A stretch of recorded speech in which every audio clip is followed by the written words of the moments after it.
आंगुरनि जा ठकाव कढण वक़्तु जेको आवाज़ ईंदो आहे उहो वणंदड़ हूंदो आहे। घणनि माण्हुनि खे इहा ॻाल्हि वणंदी आहे, पर कुझु माण्हू इन आदत खे ख़राब बि सम्झंदा आहिनि। आमतौर ते इहो सम्झो वञे थो त लाॻीतो या वधीक आंगुरनि जा ठकाव कढण सां जोड़नि जी का बीमारी थी सघे थी, पर साइंसी तहक़ीक़ूं कुझु ॿियो ॿुधाइनि थियूं। इन ॾिस में अमेरिकी डॉक्टर डोनाल्ड अंगर अटकल 50 सालनि ताईं रोज़ पंहिंजी खाॿी आंगुर जा ठकाव कढंदो रहियो, पर साॼे हथ खे उन खां बचाए रखियो। जॾहिं हू 72 सालनि जी उमिरि में पहुतो त हुन ॿिन्ही हथनि जा एक्सरे कराया, पर ॿिन्ही हथनि में को वॾो फ़र्क़ु नज़र न आयो, न ई कंहिं जोड़ जी का बीमारी हुई।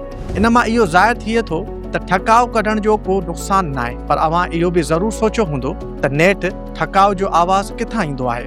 असल में आंगुरनि जे जोड़नि में हिकु सणबो मादो मौजूदु हूंदो आहे, जंहिंखे सिनोवियल फ्लूइड चयो वञे थो। जॾहिं आंगुर खे छिकियो या मोड़ियो वञे थो त जोड़ अंदरि दबाव घटिजी वञे थो ऐं उन मादे में हल थियल गैसूं नंढनि बोणियुनि जी सूरत इख्तियार कनि थियूं। उन्हनि बोणियुनि जे ओचितो ठहण ऐं ख़तम थियण सां ई मख़सूस ठकाव जो आवाज़ पैदा थिए थो। तहक़ीक़ मूजिबि उहो आवाज़ 83 डेसिबल ताईं तेज़ थी सघे थो, जेको चङो भलो तेज़ हूंदो आहे। हिन वक़्त ताईं जी तहक़ीक़नि ऐं मुतालियनि में इहा ॻाल्हि ज़ाहिर थी आहे त ठकाव कढण वारी आदत सां कंहिं हॾनि जी बीमारी जो को वास्तो न आहे। उहे दावाऊं बि साबित न आहिनि थियूं त ठकाव कढण सां आंगुरियूं थुलियूं थियनि थियूं या पकड़ कमज़ोर थिए थी, पर इहो ख़्यालु रखणु घुरिजे त आंगुर खे घणे ज़ोर सां या ओचितो न छिकणु घुरिजे।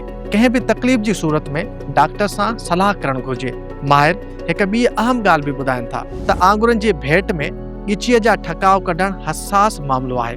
ॻिचीअ में हॾी अहम रगूं दिमाग़ ताईं रत पहुचाईंदड़ रत जूं नालियूं हूंदियूं आहिनि। तंहिं करे ॻिचीअ जा ठकाव ग़लति तरीक़े या ज़ोर सां कढणु ख़तरनाक हूंदो आहे।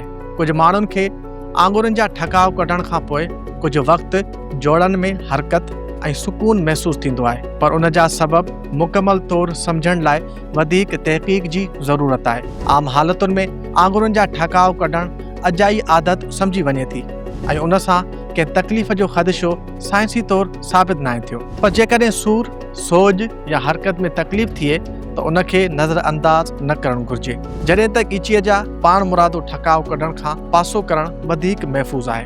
आंगुरनि जा ठकाव कढण जंहिंखे पसंदि आहे उहो ठकाव कढी सघे थो।